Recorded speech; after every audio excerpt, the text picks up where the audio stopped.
Press pause whilst you're reading the answers and then play again when you're ready to move on.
So this single best answer is obviously about a patient with an abnormal ECG. We can certainly say that.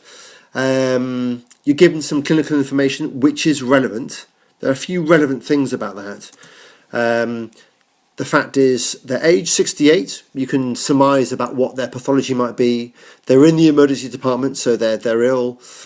They felt a sudden change in their in their clinical state themselves, and they feel unwell.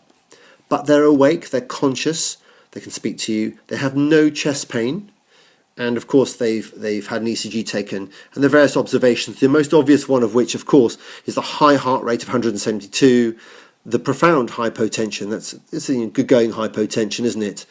And hypoxemia with some tachypnea. Let's look at the ECG now. Of course, the ECG, this is abnormal ECG.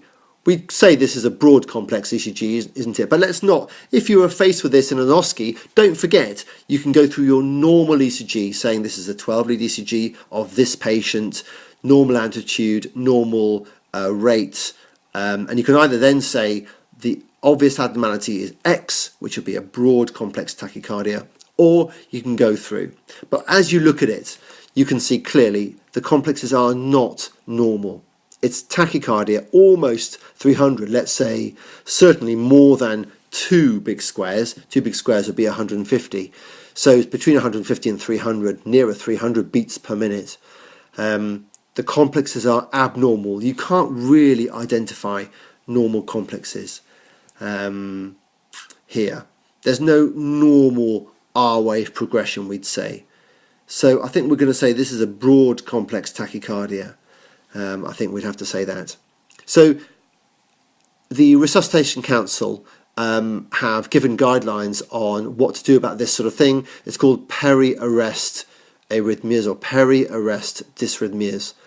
And they say various things, but it's really the acute management depends on whether there are any adverse features. We'll come to that in a little while.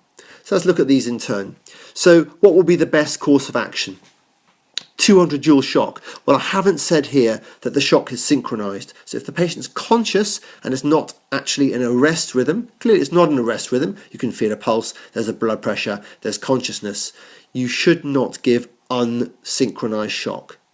So if you give a synchronized shock, you'll say, I'll give a synchronized shock. You won't assume that it's that. So A is not true because you haven't said a synchronized shock. Number B, 10 milligrams of midazolam. Well, the anaesthetist may give some sedation. That won't be for you to do, and that certainly won't be for you to do in finals. Adenosine is a drug that causes temporary AV block that's more traditionally used in SVT. So again, that's not really for two reasons. Midazolam won't be in your remit, it'll be an anaesthetist remit, and adenosine for an SVT really.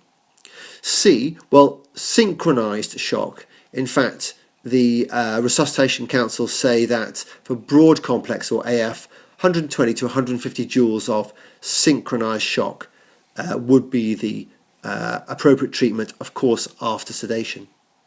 So C is the correct answer in this case.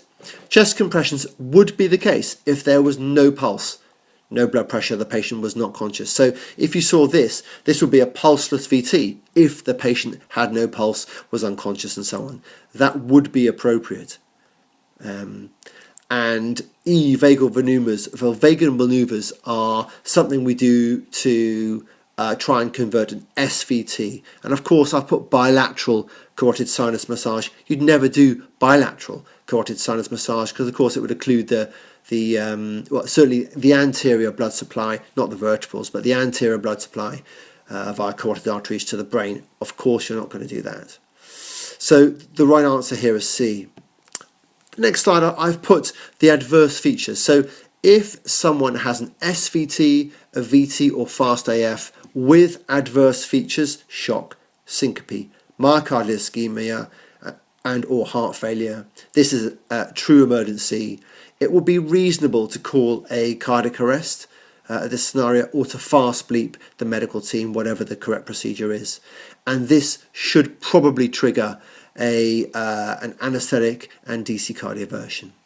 So an SVT, a VT or fast AF with adverse features is a true medical emergency. You do Dr. ABCD, and it would be reasonable to call a cardiac arrest call 2222. And then have a look at the next slide now. So synchronized cardioversion. So that's what we do if the patient's conscious in a non-arrest rhythm. So fast AF, SVT or VT, all of those with adverse features.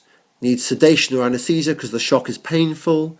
Needs to be synchronized, and have a look there at the little diagram. I've put the sync button. You must press that sync button before you deliver a shock. This is not something to be doing as an FY1 on your own.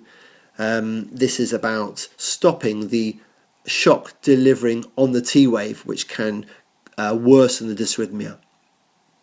Those are the joules to consider. So for broad complex VT, let's say, or atrial fibrillation, 120 to 150 joules, or a narrow complex atrial flutter, 70 plus joules going up.